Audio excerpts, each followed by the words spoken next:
La crisis social es un movimiento de una placa tectónica, por decirlo de alguna manera, de la sociedad argentina, que evidenciaba también como herencia, recibía como herencia, un fenomenal fracaso de las élites dirigentes de la Argentina que se habían asociado en un proyecto dictatorial. El 76 fue un pacto político y social entre las Fuerzas Armadas y un sector de la clase dirigente argentina para llevar adelante un proceso de reconfiguración de la Argentina. Ese fracaso, en alguna medida fracaso, encontró su límite en el año 83 y encuentra, entre otras cosas también, la liberación de esa estructura de deseo en el marco de lo que eran las demandas o la carta de rebeldía que la sociedad planteaba después de los años de dictadura. Digo esto porque hay una deliciosa frase del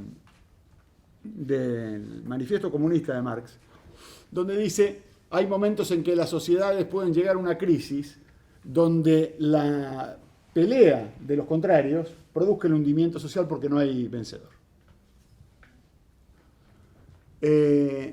Y si bien hay situaciones donde el capitalismo arrastra esas crisis, hay momentos donde parece que eso pasa y la salida de ese hipotético conflicto, de esa hipotética traba, que sería que los dos se caen, termina siendo que uno de los dos cede y el otro se lo lleva por delante.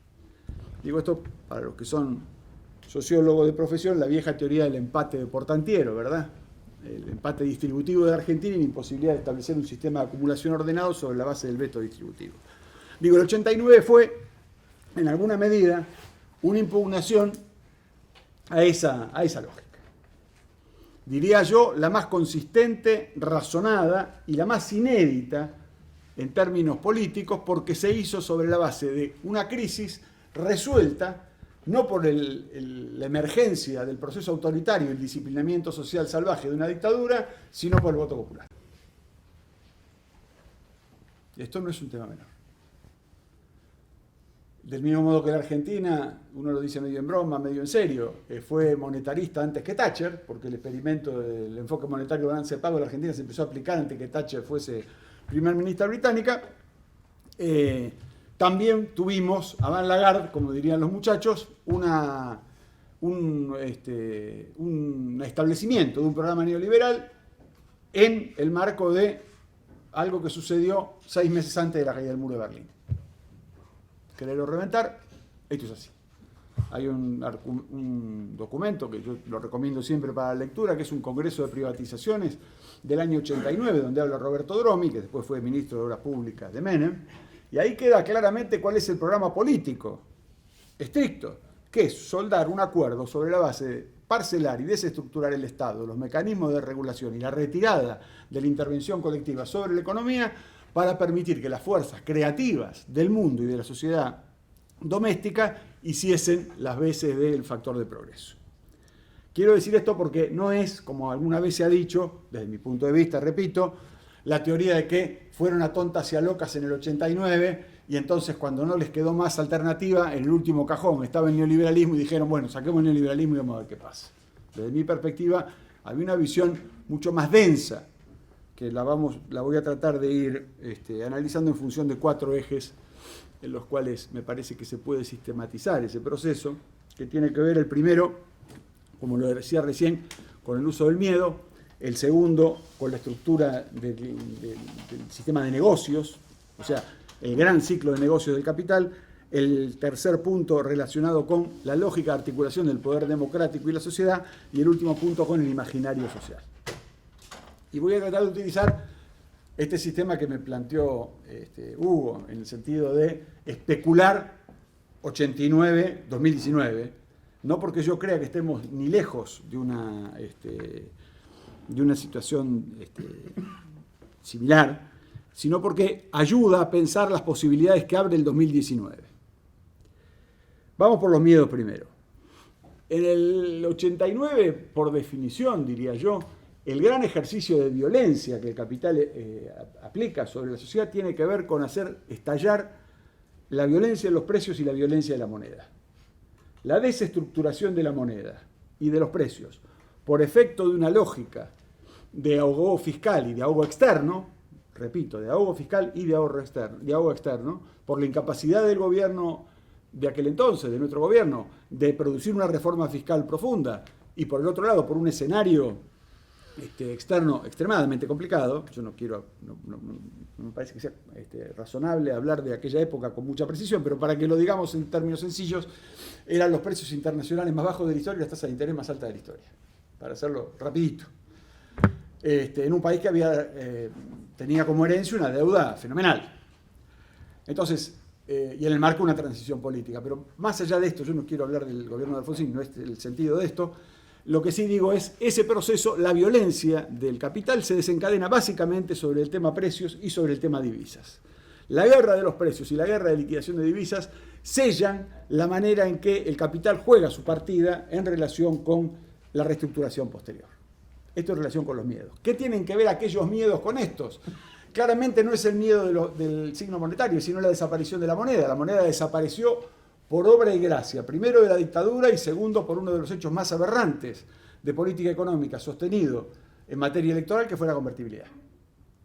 Es decir, la desestructuración del signo monetario argentino y la capitulación del Estado argentino en materia de soberanía monetaria la hizo primero una dictadura militar y después un partido que reivindicaba para sí una raíz, que la tiene, sin duda alguna, popular e históricamente enfrentada con esos intereses. La convertibilidad fue lisa y llanamente la resignación definitiva de la Argentina para aquella época de la soberanía monetaria, con todo lo que esto implica.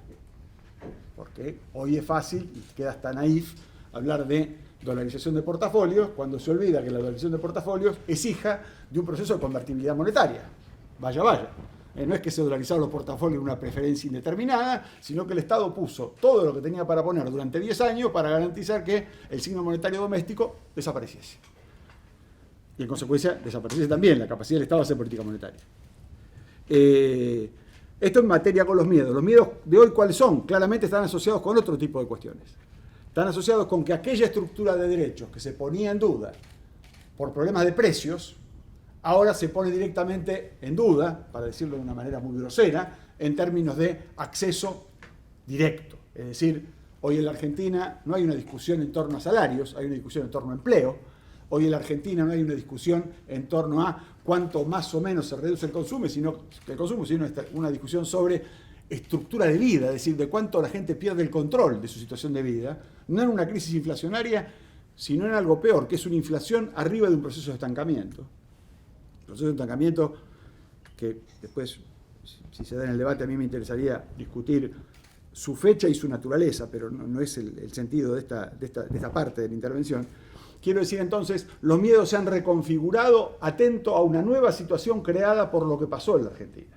Los miedos de hoy no son los miedos del 89, aunque hay algunos que persisten sin ser trabajados políticamente, básicamente el dólar, es decir, aquella vieja renuncia de la soberanía monetaria viene cotidianamente a golpearnos la puerta y diciendo, mira dónde me llevaste.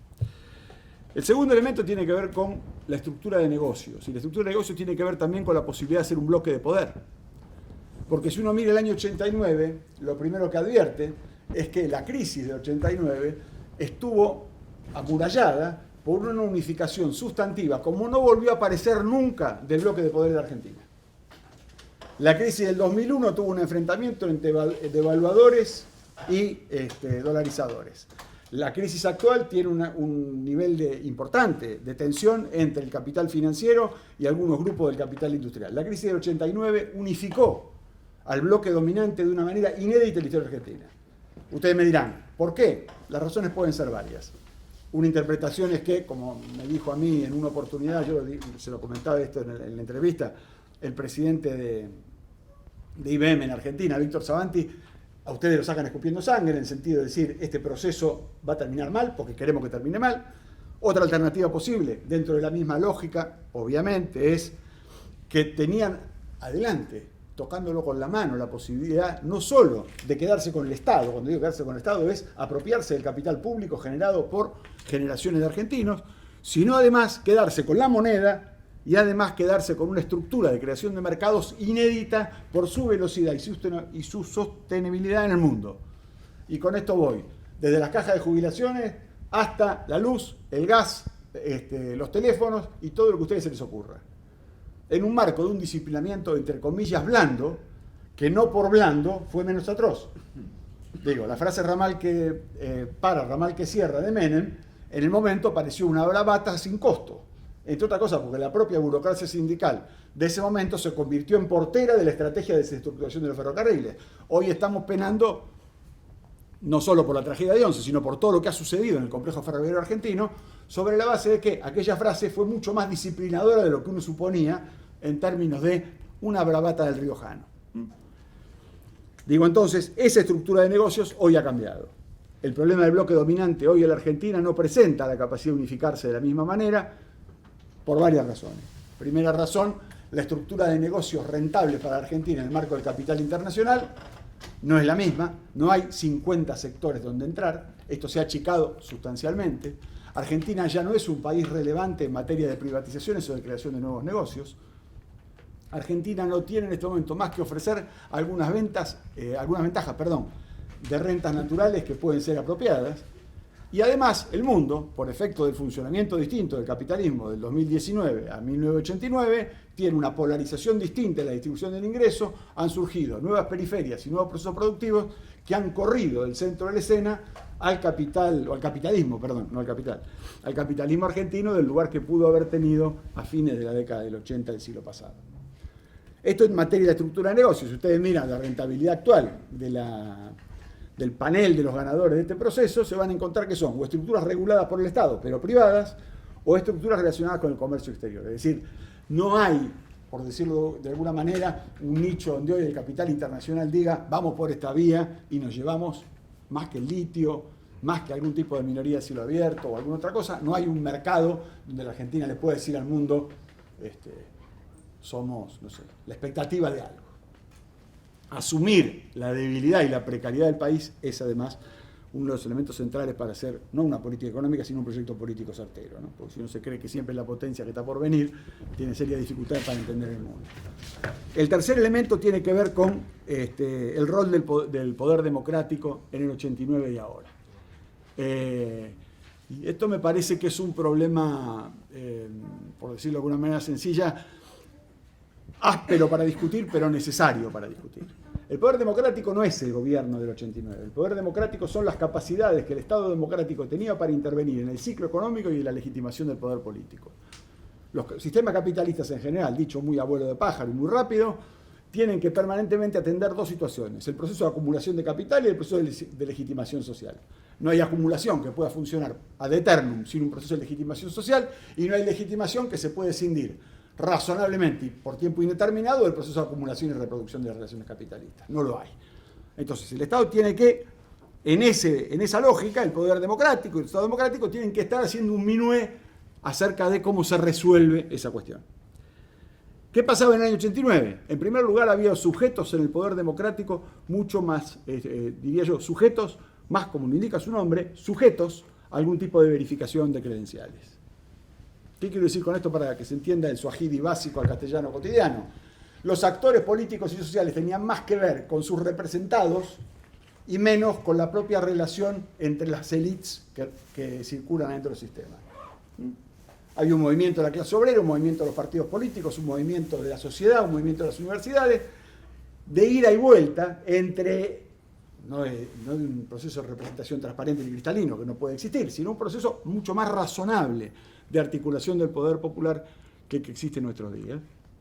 Y existía algo que en esta carrera es casi una butad que yo lo diga, existía un cierto acuerdo acerca de que los sujetos históricos existían y tenían validez como elemento de análisis. Desde mi punto de vista, buena parte de la teoría del sujeto histórico, desde mi punto de vista, repito, sé que es controversial esto que te voy a decir, se ha ido por la cañería. En consecuencia, obviamente, la capacidad de establecer poder en una sociedad donde no hay diálogo directo entre Estado y sujetos, porque los sujetos se convirtieron en evanescentes, tiende a limitar la construcción de poder de los sectores populares, porque los sectores dominantes, por el contrario, a la vez que se incrementaba el proceso de mercantilización, que se incrementaba el proceso de regulación, han ido acumulando densidad de poder en el juego entre democracia y capitalismo. Si uno tuviese que mirar un gran angular, el proceso de achicamiento de la democracia en relación con los mercados es notable. Uno podría decir incluso que la democracia es cada vez más hija de las élites y la sociedad más hija de los mercados. Estos dos elementos, democracia más hija de las élites y sociedad más hija de los mercados, limita naturalmente el proceso del poder democrático. Convierte al poder democrático no en un emergente de nuevos procesos de institución, sino en el dispositivo utilizado para gobernar a la sociedad a espalda de la sociedad. Es decir, no es un mecanismo por el cual se gobierna, sino es un mecanismo por el cual la sociedad la gobierna, que no es lo mismo, claramente. Y finalmente, el último punto tiene que ver con, el último punto de estos cuatro, después cierro muy rápidamente para no abusar del tiempo, tiene que ver con el tema de la construcción de sociedad o el imaginario de sociedad. Esta parte todavía es más difícil, porque estamos todos acostumbrados. Yo creo que sería fácil adquirir algún consenso precario si uno dijese que la sociedad argentina campea el neoliberalismo, ¿no? Cualquiera diría, estamos todos de acuerdo, este es el punto, perdón, no es lo más académico, pero digo, alguien tendría esa parte, tendría esa tentación de decir el neoliberalismo. Primera cosa, yo creo que estamos partiendo de un equivalente teórico que para mí no resiste hoy un consenso aceptado, desde mi punto de vista, que es la categoría neoliberalismo no es de lo que hablan todos los que hablamos de neoliberalismo. Hay muchos neoliberalismos teóricos, hay muchas formas de leer el neoliberalismo y hay muchos que están en contra del neoliberalismo con políticas neoliberales, aunque no lo sepan, como el enfermo imaginario de Molière que habla en prosa sin saberlo, ¿verdad? Entonces, ¿qué quiero decir con esto? En ese imaginario de la sociedad de los 80, el imaginario era, en primer lugar, hay hipótesis de una sociedad igualitaria, de una sociedad donde los derechos deben ser honrados, no se discutían los derechos a la baja. El segundo elemento, había estrategias de reforma y empoderamiento colectivo para ampliar esos derechos. Doy dos casos que seguramente no por vivencia personal, pero aunque sea por los libros lo han visto. Una fue el caso del diferendo del Beagle, donde la sociedad, por única vez en Argentina, votó por fuera de las elecciones de candidatos. Y el segundo elemento fue la puesta en asamblea del sistema educativo con el Congreso Educativo Nacional. Es decir, hubo dos intentos fallidos del gobierno. No estoy queriendo, repito, hacer un juicio sobre el gobierno de Alfonsín, pero dejando en claro que había un ánimo de época donde la gente podía votar, nada más y nada menos que una cuestión de límites, que a todos nosotros nos habían metido en la cabeza que los límites eran un problema de los militares toda la vida, y votó la gente. Y el segundo elemento era la educación puesta patas para arriba diciendo, miren, discutamos el sistema educativo, ¿no? Ese proceso, en el que participaron todos los partidos, las organizaciones sociales, los credos, tenía que ver con un imaginario de una sociedad común. No estaba en duda, y alguien que hubiese planteado una lógica partisana, en el sentido no gramsciano, sino partisano de su manera degradada, partidista. Claro, una manera partidista, hubiera sido visto de muy mala manera. Y alguien que hubiera dicho, a mí esto no me importa, haciendo una apelación a una serie de atomismo, a subjetivismo feroz, tampoco hubiera tenido un proceso de legitimación. A la luz de lo que estamos viviendo hoy, hay varias de estas cuestiones que no están tan presentes por ser piadosos en la enunciación. ¿Qué quiero decir con esto? Que la lógica del imaginario colectivo social está diluida y lo que ha aparecido, contrariamente, y ahí retomo el argumento de Marx en el manifiesto, parece haber un conflicto sustantivo entre clases que están en capacidad incluso de hundirse, ¿no? Y esto no pasa solamente entre la burguesía como sectores dominantes y los sectores populares, pasa también dentro de los sectores populares. Cuando yo planteaba recién la desaparición del sujeto colectivo, me estaba refiriendo concretamente a que uno después, hay gente, yo no lo hago, pero digo, hay gente que dice el sujeto colectivo, yendo a algunos teóricos que ustedes estudian aquí en la facultad, es el pueblo, o es un conglomerado con algún nombre que tome a una heterogeneidad determinada con un proyecto determinado. Yo no creo que en la articulación de ese sujeto con tanta claridad, y menos aún con un proyecto, y creo que lo que estamos viviendo en este orden neoliberal, repito, en este orden neoliberal, que no es el pensamiento neoliberal, es un orden neoliberal, es una competencia regresiva con los derechos a la baja y entre los sectores sociales entre sí. Es decir, allí donde había solidaridad, hoy hay competencia o conflicto. Allí donde había certeza en torno a las condiciones de vida, hoy hay incertidumbre o miedo. Y esta cuestión hace que los imaginarios, en lugar de llevar hacia adelante, que son lo que se denominaba en términos de Gramsci la ciudad futura, aquel lugar hacia donde vamos, los imaginarios, aún los que conflictúan con el neoliberalismo, remiten atrás, no adelante. Para decirlo de una manera muy sencilla, para que nos entendamos rápido, las clases peligrosas del capitalismo de fin del siglo XIX y principio del siglo XX no tenían un programa que remitía a la situación de la formación de la clase obrera. Tenían un programa que remitía a las 8 horas de trabajo, el tiempo libre y la apropiación del futuro, es decir, el uso del tiempo. Nadie iba para atrás a buscar esta discusión. La dilución de los proyectos de futuro, no me estoy refiriendo con esto en esta tontera del debate electoral de si uno quiere ir para adelante o para atrás, no es esto, lo avento para que no haya confusiones cuando a veces las consignas suelen saturar el pensamiento. Digo, no hay hoy un proceso de escandalización de los sectores dominantes que surja como aglutinación de los sectores dominados. Es decir, ¿cuáles son hoy las 8 horas de trabajo? ¿Cuál es hoy la discusión en torno a que los capitalistas no pueden ser los dueños del tiempo? ¿Cuál es hoy la manera en que se dice queremos un Estado que nos proteja de la cuna a la tumba? O un sistema de protección social de la cuna a la tumba, que son las grandes llamaradas revolucionarias de fines del siglo XIX y de principios del siglo XX, que terminaron en esa situación, algunos dirán atípica, otros dirán inestable, que fue el estado de bienestar de los 40 gloriosos, ¿verdad? Lo que digo es, ese imaginario hoy me da la impresión que no está en proceso al menos de elaboración colectiva. Y esto es un serio problema porque la lógica de la degradación material y la lógica de la degradación cultural de las sociedades, ante la inexistencia del imaginario, no libera energías creativas en términos de articular procesos de movilización, pensamiento y organización de nuevas subjetividades para nuevos imaginarios. Las subjetividades se crean sobre imaginarios. La teoría que las clases, perdón por decirlo en esta facultad, la teoría de las clases son solo clases en sí y no clases para sí, hubo un señor hace muchísimos años que dijo que eso no era así. En consecuencia, el que sea para sí presupone una subjetividad en acto. Y esa subjetividad en acto, si no es imaginario, es dificultosa de llevar adelante. No es lo mismo sumar pobres que hacer una clase que disputa el poder. No es lo mismo sumar pobres que construir una herramienta de emancipación. Son cosas distintas.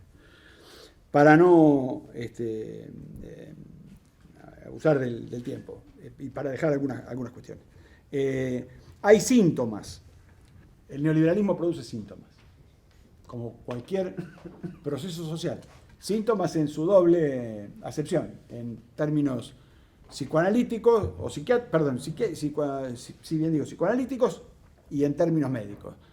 En términos psicoanalíticos, el neoliberalismo lo que produce es el síntoma que es algo negado, pero que está en el inconsciente y condiciona la conducta. Es decir, aún los que hacen no neoliberalismo lo tienen en el inconsciente y cuando hacen su conducta lo hacen porque están tratando de negar lo que tienen metido adentro. No voy a dar ejemplo de la vida cotidiana porque es a libre interpretación de cada uno de ustedes. Pero esto pasa. Por eso es que el neoliberalismo no gobierna por decreto, gobierna por la cabeza, gobierna por las pulsiones, gobierna porque está metido dentro de uno, no porque viene de afuera. Y el segundo elemento, este primer elemento tiene un problema, o genera un problema en materia de imaginario social, que es que buena parte de las teorías de la resistencia política y de la acumulación política son puestas en disputa. ¿Por qué son puestas en disputa? Porque lo que hay que ver entonces es cómo se reconstituye la capacidad del individuo a partir de desbloquear socialmente, para que el individuo lo pueda hacer individualmente, las condiciones de ser una sociedad que compite consigo misma y contra sí misma. El segundo elemento, que tiene que ver con las políticas públicas, pero es el mismo problema, es que los estados en el neoliberalismo no tienden a desaparecer. Y este es uno de los problemas que decía yo recién, que tiene que ver con la lógica médica. La cosa médica que dice, que es un síntoma, es la demostración de un problema, una disfuncionalidad o la ausencia de una regularidad. Uno entra, tiene un síntoma porque le subió la fiebre, tiene un síntoma por... Bueno, ¿qué es lo que está pasando? La discusión del Estado hoy no es para anular el Estado, es para que el Estado sirva a una lógica de competencia de capitales y de mercantilización social, donde el Estado no solo debe estar presente, sino que debe estar obligatoriamente presente. En las dos vías, y esto que voy a decir yo sé que puede molestar a alguno, pero lo tengo que hacer. En la vía de la acumulación de capital, y tiene que ver con esto, con no solo la lógica de honrar al capital financiero. El Estado fue un fenomenal propagador del capital cuando hizo la devaluación no compensada del año 2001 y le sacó del bolsillo 5 puntos del Producto Bruto a los trabajadores para dárselo a los capitalistas, y hasta que se acabó esa bolsa, la Argentina fue paz, amor y fantasía. Pan, amor y fantasía. Es decir, del 2001 al 2007. Entonces, digo, el Estado hace esas cosas. Y no las hace porque no existe. Las hace porque existe. Y a la vez que hace eso, y hoy garantiza los mismos sistemas de transferencia a partir de especulación financiera, llámenlo ustedes con cada uno de los títulos o letras que conozcan por ahí, tiene que cumplir una fase central, que es feo de asumir a veces, que es cómo contiene el proceso de legitimación. El estado de la emergencia social en la Argentina, que se proyecta desde hace varias décadas, más allá de esa pelea inmoral y canallesca que existe cada vez que sale el índice de pobreza, donde uno le tiran al otro si subió, bajó media décima, si es responsabilidad tuya, mía, si la heredé, si te la tengo prestada, toda esa basura moral que aparece cada vez que se discute la pobreza en la Argentina. Lo que sí hay como dato relevante es que el Estado cumple un papel sustantivo en la estabilización del sistema con las políticas de contención social. Pero no de contención de los pobres, eso es lo de menos, los pobres son los más baratos que hay en la Argentina. Es de contención de los sectores medios, de hacerles pensar que todavía hay lugar en la Argentina para que esto no se convierta en una tribu que se incendia. Y cierro con esta última definición. Argentina va a tener que afrontar, en un escenario donde no puede seguir endeudándose, en un escenario donde no es atractiva para los grandes mercados internacionales, y en un escenario donde la teoría del empate histórico de Portantiero tiene dificultades para verificarse, tiene que afrontar una discusión no menor, que es que no pudo resolver la pobreza. Ahora lo que tiene que hacer es ver cómo aquello que le es gravoso, más gravoso, que es el mantener la estructura de riqueza, es decir, lo que sale caro a la Argentina es mantener a los ricos con este nivel de riqueza y de esta manera de la riqueza, cómo hacer para que esos que capturan el excedente y mueven el excedente, establecer políticas públicas que discutan cómo se construye el excedente, cómo circula el excedente, cómo se retiene el excedente fronteras afuera, cómo se funciona el excedente en materia fiscal y cómo se rediscute el pacto de derechos de la Argentina. En definitiva, una pregunta simple de 3 partes. ¿Qué clase de capitalismo, con qué capitalistas y cuánta democracia está en capacidad de sostener este capitalismo? Pero bueno, eso lo dejamos en todo caso para la pregunta. Muchas gracias.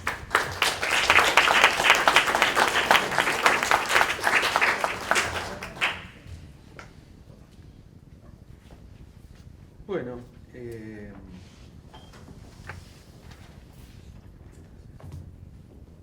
primero tengo que decir que estoy muy contento de compartir esta mesa con 2 personas que respeto y valoro mucho por distintas razones. Los he conocido en distintos momentos históricos, pero son 2 personas de veras y eso es importante. Bueno, yo pensé en hacer algún tipo de comparación entre 1989 y 2019. Por supuesto, como decía Guillermo al principio, son 2 momentos históricos muy distintos por muchas razones, lo ha puntualizado muy bien Martín, pero sí me parece que vale la pena decir algo en este sentido. La hiper del 89 fue finalmente, y si uno lo tiene que sintetizar así en forma medio brutal, primero se expresó en un estrangulamiento del sector externo, es decir, una situación de carencia dramática de dólares. Eso se trasladó al sistema de precios, estallaron los precios y eso derivó en una crisis social tremenda y en la caída del gobierno de Raúl Alfonsín. ¿Por qué se llega a ese estrangulamiento externo? Bueno, yo debo decir que el equipo económico ese que había en ese momento no era esto que hay ahora. Esta manga de ignorantes ideologizados neoliberales, sino había gente muy capaz que venía estudiando hacía mucho la Argentina, la conocía bastante, entendía los problemas y se encontró con una situación muy dramática que tenía que ver con lo que señalaba antes Martín, precios internacionales horribles para las exportaciones argentinas, tasa de interés demencial, bueno, un cuadro nefasto. Y lo que me parece muy importante que es que Argentina, el gobierno ese quiso hacer algo con la deuda externa porque sabía que era insoportable la situación y no se pudo. Digamos, ahí es una discusión de por qué no se pudo, pero digamos, la deuda esa era, no era un problema de liquidez como lo encararon los organismos financieros internacionales, sino era un problema de solvencia, no se podía pagar. Pero no podía pagar Argentina, no podía pagar Brasil, no podía pagar nadie.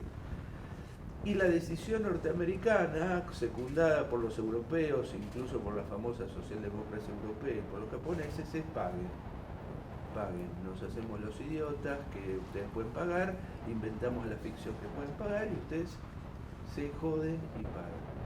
El gobierno radical se encontró con eso y lo fue piloteando durante 5 años y medio, como podía, en las condiciones que podía, un juego complicadísimo. Ahora, en la segunda parte de mi exposición voy a hacer una reseña un poquito de los actores, ¿no? Porque me parece que hay diferencias muy interesantes con el momento actual. Pero la verdad que la potencia política de ese gobierno fue limitada. Tuvo todo el tiempo miedo al golpe militar, eso fue un condicionante muy importante y la verdad que era bastante salvaje la sociedad argentina en ese momento, en todos los sectores, bastante irresponsable, y el que se hacía más cargo de que ese proceso debilucho democrático siguiera avanzando era el propio Alfonsín. Pero la verdad que la situación era de una extrema ingobernabilidad. Y en el 89, en los primeros meses del año, eso podía caerse por muchas razones. En el comienzo del 89 lo que ocurre finalmente es que no entran ciertos créditos que tenían que entrar de organismos financieros internacionales y se larga un proceso de especulación bancaria privada muy impresionante que arma un verdadero liderazgo social, es decir, primero empiezan los bancos extranjeros, los siguen los nacionales, después se meten otras fracciones del capital, después la clase media, después los jubilados, después Doña Porota, todos comprando dólares al mismo tiempo. Y nadie vendiendo dólares. Y eso es, en economía 2 más 2 son 4, eso es el dólar disparado hacia el espacio sideral. Y ahí viene la segunda cuestión que es muy interesante, que es una práctica que se empieza a hacer en ese momento y que hoy la sufrimos terriblemente, que es pegar los precios al dólar. Es decir, sube el dólar, suben los precios. Cosa que es una barbaridad desde el punto técnico, económico. Los precios deberían subir por los costos y no por al usar el dólar como indexador, pero la cuestión que hoy hay una especie de derecho adquirido que se usa el dólar como indexador, así que sube el 5% el dólar, sube el 5% los precios, me importa un rábano. Eso no es un chiste porque eso es aumentar la tasa de ganancia, no es simplemente dejarla igual, sino incrementarla con la excusa de que el dólar, bla, bla, bla.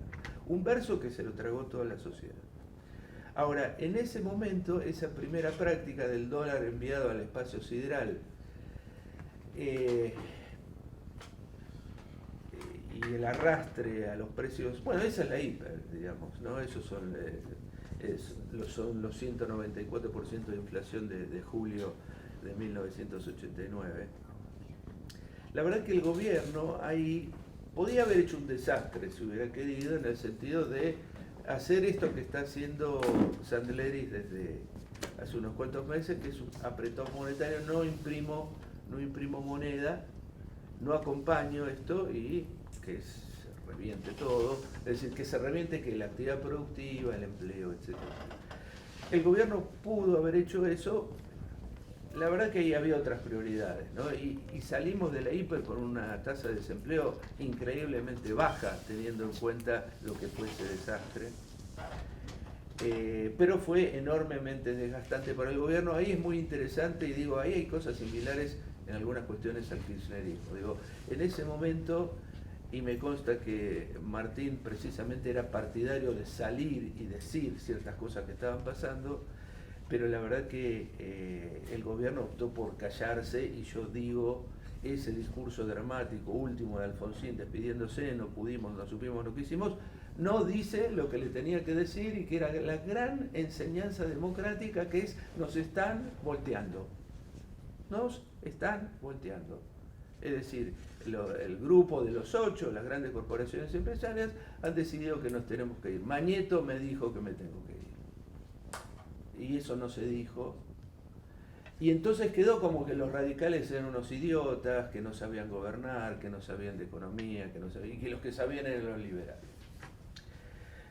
Eso fue una lección que nos perdimos de aprender en ese momento muy, muy, muy grande. Fueron momentos de enorme sufrimiento social, de enorme angustia colectiva, y antes Martín mencionaba el tema de los traumas. La verdad que ese es un trauma increíblemente no elaborado, es decir, ahí pasa un desastre y nadie sabe por qué fue, Digamos, me cagaron a trompadas en la calle y no sé por qué, Por las dudas trato de no salir a la calle. Digamos, esto pasó en la Argentina, y la verdad que hubo una defección del peronismo y del radicalismo en explicar lo que había pasado. Quiero decir, yo no soy partidario de pensar lo del 89 como una especie de conspiración de los sectores dominantes, sino un aprovechamiento de una oportunidad que les cayó en bandeja, que es distinto. Es decir, hay que ser un increíble genio para armar todos los componentes de la crisis de 1989, y evidentemente no eran eso, no eran tan geniales, pero sí les agarró justo que eran los que tenían los dólares, los que los podían retasear, los que podían amenazar al gobierno, los que hacen caer a Surruil, los que después lo hacen caer a Pugliese. Se mataban de la risa, y ven que tienen cada vez más poder, y se compran al candidato peronista que dice: ¿dónde están los dólares? Ahí voy yo, y ¿qué tengo que hacer? Es decir, una situación extremadamente dramática. Para mí lo más importante, lo que democráticamente me preocupa más, es que salimos de esa experiencia sin entender nada, ¿no? Eso me parece gravísimo. Defección de los sectores populares, y defección de la izquierda también, que tampoco dijo nada relevante sobre esa cuestión, salvo que son malos, ya sabemos que son malos. Pero aparte de eso, ¿qué? Bueno, después vienen otros ciclos. Coincido que la elección de Menem no es el voto popular a Menem, no es el voto por un programa neoliberal. Digamos, hay una estafa electoral increíble, estafa tremenda al electorado peronista, que vota otra cosa, y le enchufan un programa neoliberal. Y quiero decir, buena parte del peronismo no se parte, sigue, sostiene ese gobierno, ¿no?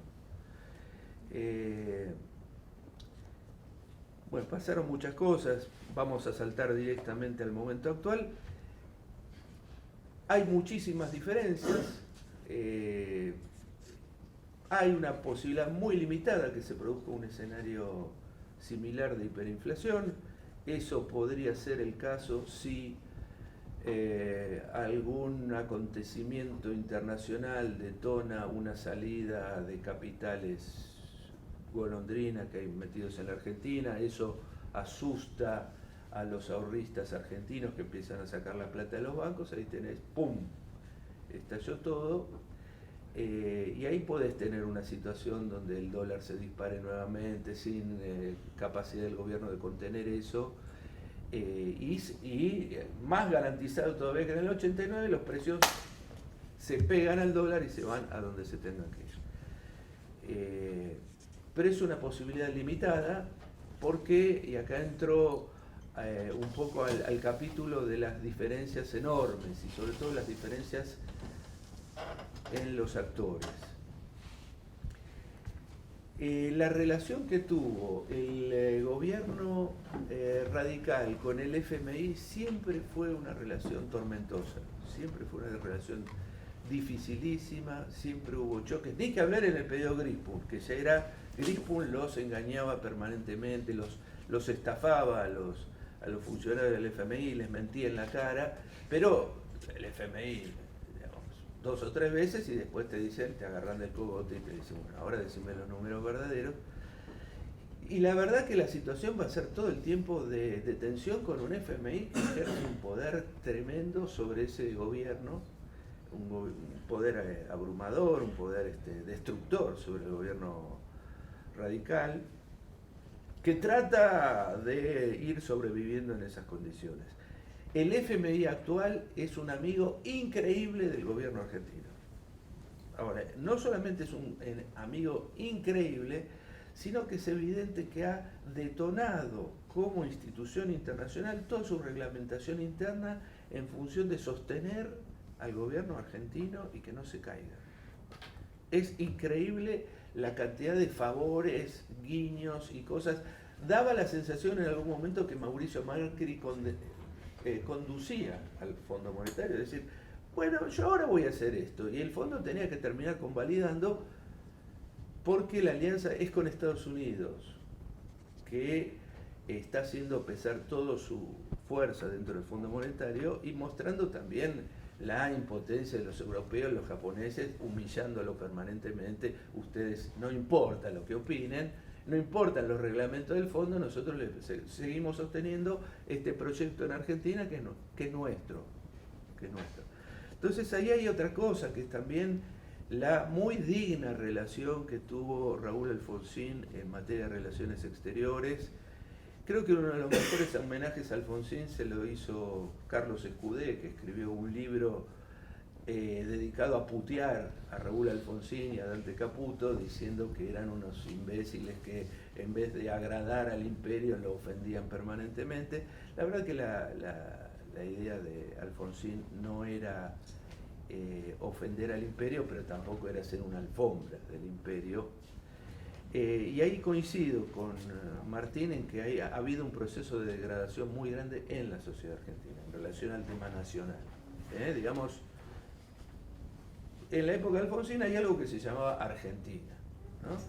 Bueno, ahora es una cosa muy espeluznante. Digo, Massa es un tipo que ha sido denunciado en Wikileaks por ir, siendo jefe de gabinete, a rendir informes en la embajada norteamericana, y sigue siendo un gran político argentino muy importante, ¿no? Es decir, ahí eso tiene que ver con un estado de conciencia colectivo muy tremendo.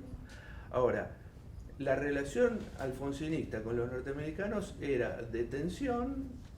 Alfonsín les quiso decir, mire, sosténganos a nosotros, que somos una especie de socialdemocracia racional, va a venir el populismo. Bueno, la verdad que lograron que viniera el populismo, pero el populismo era liberal. Este gobierno tiene unas relaciones increíbles con los Estados Unidos. Es una alfombra norteamericana, es una cosa horrorosa en todos los terrenos. D'Alessio es eso, es la articulación. Mientras el gobierno alfonsinista le tenía que tener miedo a los servicios de inteligencia del Estado, vos acá tenés una relación de enorme afecto y simpatía entre los servicios, los norteamericanos, la embajada, el gobierno, Patricia Bullrich. El otro tema que a mí me parece importante, nosotros en este momento, por supuesto, muchos estamos muy enojados con la CGT, porque la CGT no hace lo que tendría que hacer, que es luchar por los derechos de los trabajadores. La CGT de ese momento fue muy combativa en el mejor momento del gobierno radical, que fue el momento post-Plan Austral, donde parecía que la cosa entraba por un camino más o menos posible, y después dejó de ser combativa, y en el año 1989 no estuvo presente en un momento que había que tomar la fábrica, tomar el país, tomar todo, porque era un desastre. ¿no? No estaba. El otro actor que me parece importante es la relación con, permítame un nombre transitorio, la clase dominante. Vamos a poner ahí al gran capital nacional y extranjero que con Alfonsín hizo un esfuerzo muy grande de meterlos adentro de la política pública, ofrecerles una especie de alianza, la alianza, él la llamaba la alianza entre la democracia y la producción. Vengan, yo les trato de armar una situación democrática, una situación de estabilidad económica, los llevo a hacer convenios con Italia, los llevo a hacer convenios con España, transfórmense en una burguesía, inviertan, la democracia les garantiza que nadie los expropie. Bueno, resultados pésimos de esa estrategia, pésimos. Nunca lo consideraron de ellos, nunca lo consideraron. Bueno, Alfonsín trató de mantener cierta autonomía de la política en relación a la clase dominante. Bueno, este gobierno es la fusión completa entre política y clase dominante, es la clase dominante, es el programa de la clase. Todas las inconsistencias del macrismo no son otra cosa que el programa de la clase dominante argentina. O sea, lo que se dice, bueno, pero devaluó y después los buitres y después... Sí, es todo el programa, ese es el programa. No es una estupidez decir Sturzenegger. Ese es el programa. Todo lo que se hizo es el programa de la clase dominante argentina, que es de una inconsistencia espantosa, pero ese es el programa. En ese momento quedaba todavía la ilusión de, ¿y si gobiernan ellos? Bueno, gobernaron ellos. Y esto es lo que hicieron. Entonces, si recapitulo, digo, bueno, ese gobierno radical, débil, carente de grandes respaldos sociales, porque si el respaldo social va a ser la clase media, está jorobado, pero digamos, ese gobierno tuvo una serie de conflictos con el Fondo Monetario, con los Estados Unidos, con la clase dominante, también con la CGT, con las Fuerzas Armadas. Este gobierno encuentra otro país, porque al país alfonsinista después le pasó la trituradora por encima, el menemismo, el intento kirchnerista de restaurar cierta energía nacional, y después esto. Y ahí me parece interesante señalar esto. Después de todo este periplo de 3 años y medio largos de macrismo, existe todavía la posibilidad de que es una hiperinflación. No, yo no de ninguna forma digo qué es lo que va a pasar, de ninguna forma digo qué es lo que va a pasar, pero es increíble que sea una de las cosas que podrían pasar. ¿Qué es lo que quiero decir yo como estudioso, como observador, como tipo que sigue el tema de la clase dominante argentina? Es la desesperante situación de una clase dominante que tiene la capacidad de tener al país en la lona y subordinar a todas las clases y disolver, y muchos de los de las imágenes que nos transmitió Martín yo las comparto, digamos, los procesos sociales de individuación, pero individuación en el peor sentido de la palabra, el encierro sobre sí mismo. Una clase dominante que, logrando todo eso, termina en este desastre. Termina sola en este desastre, termina por la incongruencia increíble del proyecto, de incapacidad de tener un proyecto mínimamente viable desde el punto de vista macroeconómico y desde el punto de vista social.